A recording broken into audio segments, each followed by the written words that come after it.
ইরানের জনগণকে রক্ষায় প্রয়োজনে দেশটির সর্বোচ্চ নেতা আয়াতুল্লাহ আলী খামেনিকে হত্যা করতে পারেন মার্কিন প্রেসিডেন্ট ডোনাল্ড ট্রাম্প। এমনটাই হুঁশিয়ারি দিয়েছেন সিনেটর লিন্ডসে গ্রাহাম। স্থানীয় সময় মঙ্গলবার 6 জানুয়ারি ফক্স নিউজকে দেওয়া এক সাক্ষাৎকারে গ্রাহাম বলেন, আয়াতুল্লাহদের বলছি, আপনাদের বুঝতে হবে, আপনারা যদি ভালো জীবনের দাবিতে রাস্তায় নামা নিজ জনগণকে হত্যা করতে থাকেন তাহলে ডোনাল্ড জে ট্রাম্প আপনাদের হত্যা করবেন। গ্রাহাম আরও বলেন, ইরানে পরিবর্তন আসছে এবং এই আন্দোলন মধ্যপ্রাচ্যের ইতিহাসে বড় মোড় নিতে পারে।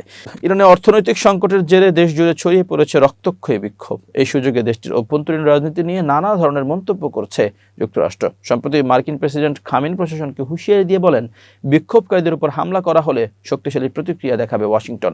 এরই মধ্যে ইরানে মূল্যস্ফীতি ও মুদ্রা সংকট ঘিরে বিক্ষোভ দমনে কঠোর অবস্থানে বার্তা দিয়েছে দেশটির বিচার বিভাগ। ইরানের প্রধান বিচারপতি গোলাম হোসেন মোহসেনি এজেই বলেছেন, যারা রাস্তায় নেমে দাঙ্গায় অংশ নিচ্ছে, নেতৃত্ব দিচ্ছে বা সহায়তা করছে তাদের কোনো অজুহাত গ্রহণযোগ্য নয়। বিক্ষোভ মোকাবেলা আইনশৃঙ্খলা রক্ষাকারী বাহিনীর কঠোর অবস্থানের ইঙ্গিত দিয়ে তিনি স্পষ্ট করেন, রাষ্ট্র এসব কার্যকলাপ সহ্য করবে না।